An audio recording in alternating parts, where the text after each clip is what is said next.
aurat ada 4 bagian. Yang pertama, auratul rajuli mutlaqan wal amati bis shalah. Ternyata yang pertama dituliskan oleh ulama tersebut tentang aurat di dalam sholat ataupun di luar sholat, khusus laki-laki, baik laki-laki yang merdeka atau yang masih muda. Kenapa masih muda? Kan zaman dulu ya, masih muda. Nah, adapun aurat seorang laki mutlakon, yang benar-benar laki-laki mutlak, yang merdeka, wal amati, yang budak laki-laki, bisolati, di dalam sholat, ma baina surrati wa rukbati. Ternyata laki-laki ketika nutup aurat di dalam sholat antara pusar dan lutut, antara pusar dan lutut. Misalkan saya pakai baju begini, dipotong nih di dada, nempel tapi sholat saya kira-kira dipotong dadanya doang sampai atas, melebihi dari pusar segini sepadan ke belakang, sholat saya kira-kira sah, karena syaratnya aurat laki-laki pusar dan lutut. Tapi itu mikir 2 kali, orang gila kali. Sholat gak pakai baju, jadi khotib gak pakai baju, segini tuh pakai celana sampai bawah. Itu gak berakhlak, gak etika.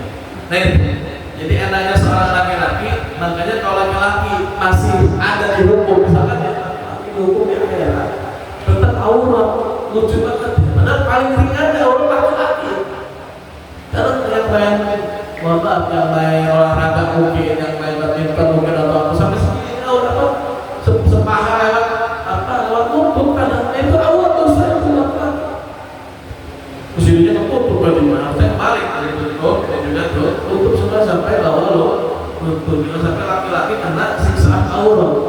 Jangan, nggak etis bener ya. Nggak bisa bicara hanya sampai betis, baju yang normal lah segala macam. Tapi tetap kalau ada orang yang sholat menggunakan pakaian hanya menutupi dada sampai betis, kira-kira sah nggak sholat? Sah, tetap sholatnya. Cuman orang lain dikiranya kalau di masjid orang gila kan.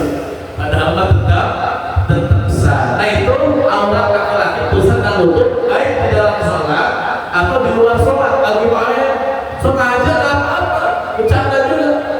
Ditaruh sini lain supaya nempel bajunya sampai bawah betis doang, main keluar, tetap tidak dosa. Cuman kira-kira ya masuk akal enggak? Makanya kemana?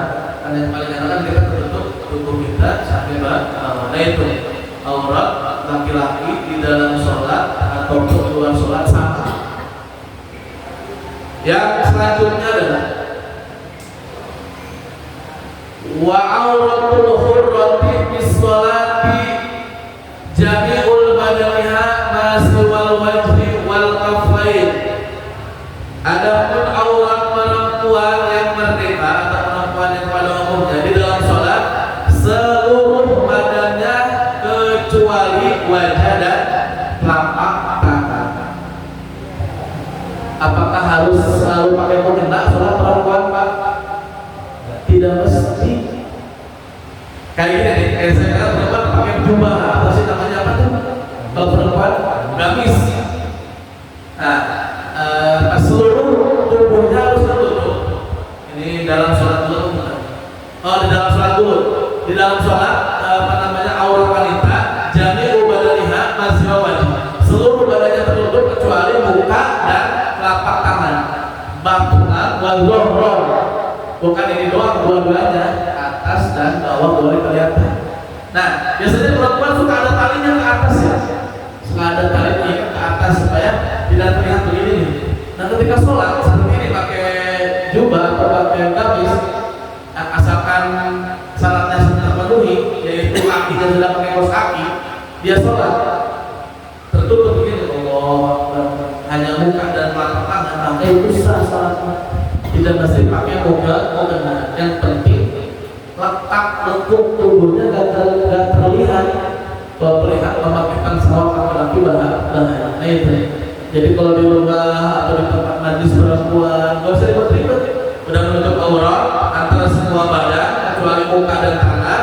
Tangan pun harus ada, kalau kita mah ada peniti lah, penjahit.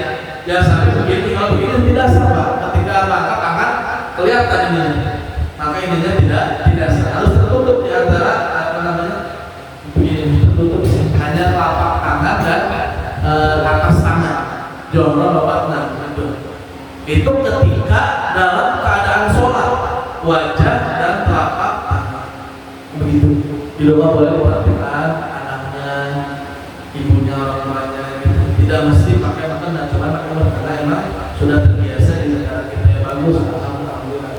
Nah itu aurat perempuan di dalam sholat semua badannya kecuali wajah dan telapak tangan atau atasnya saja. Kemudian wa auratul hurrati wal abati indal ajanibi jami'ul badani. Nah ini di luar sholat, kehidupan seperti biasanya. Dan adapun aurat perempuan ketika menghadapi laki-laki yang bukan mahram atau siapapun yang bukan mahram, terutama laki-laki, jami'ul badani, seluruh badannya. Jadi orang perempuan itu seluruh badannya menurut kalangan ulama Salim bin Sumer. Jadi kalau perempuan keluar, dia masih mestinya pakai cadar. Dalam riwayat hanya bola mata doang yang kelihatan. Kalau wanita, bagi yang bukan mahram keluar rumah pakai cadar, semua tertutup. Itu pendapat yang paling unggul, yang nomor satu. Pendapat yang nomor satu adalah semua badannya harus tertutupi ketika di antara orang-orang yang bukan mahramnya. Lagi ke pasar, lagi main keluar, kan banyak orang tuh, maka dia seluruh badannya kecuali ulama matanya. Nah itu pendapat terunggul pertama dituliskan oleh Imam Syafi'i terutama jumhur ulama. Nah yang kedua seperti sholat tadi.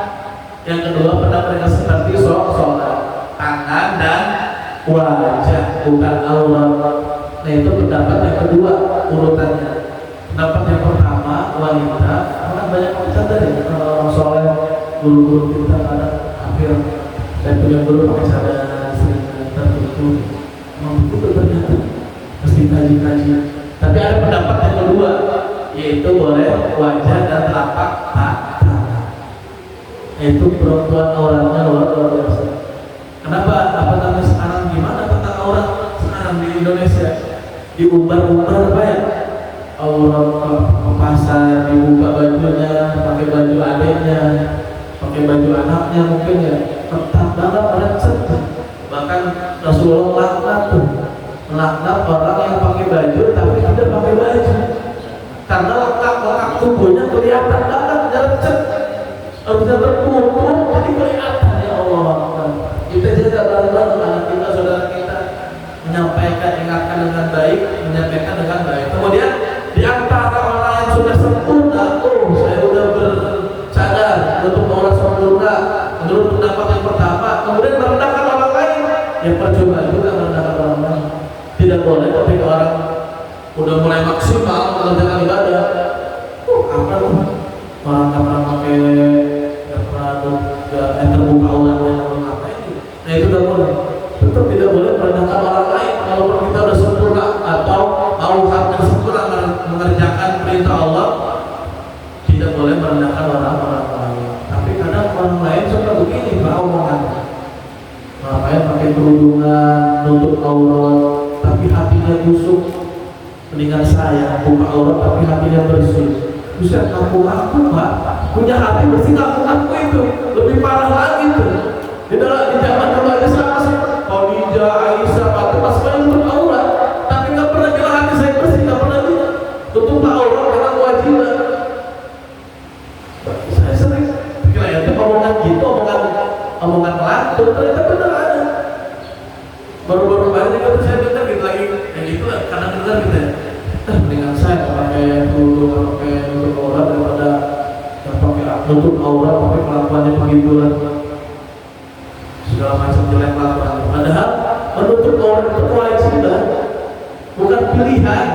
Kalau pilihan kan enak gitu dua kewajibannya itu yang mau sempurna mengamalkan perintah Allah, jangan sombong, jangan merendahkan orang lain. Yang belum sempurna sama sekali, jangan sok-sokan main hati, yang lebih hati.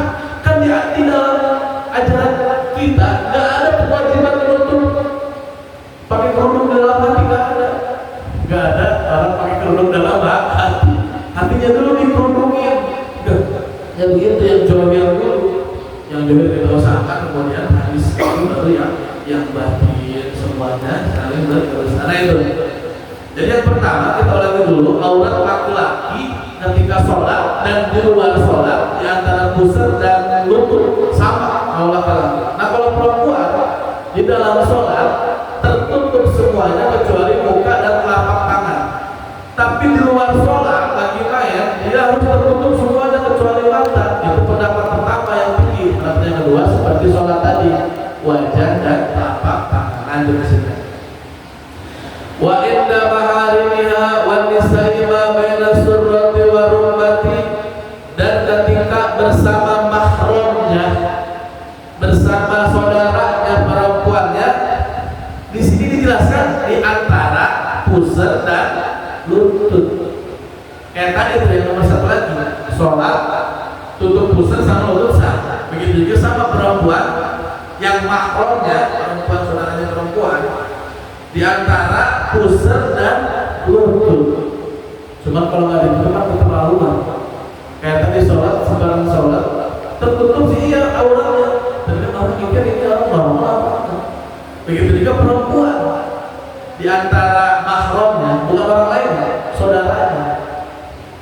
Kalau orang lain kan ditutup semuanya, nggak boleh ya perempuan aurat perempuan yang lain. Nah, di antara mahramnya maka dia boleh terlihat betisnya, boleh tangannya, boleh. Tapi sebagai laki-laki kita nggak usah mengatur ya, nggak ada manfaatnya. Kecuali istri dan suami tidak ada aurat.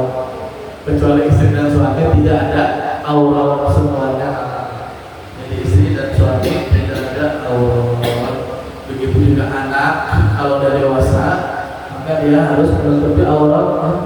Walaupun satu mata, walaupun punya ayah, punya ibunya, jadi dia tetap menutup aurat.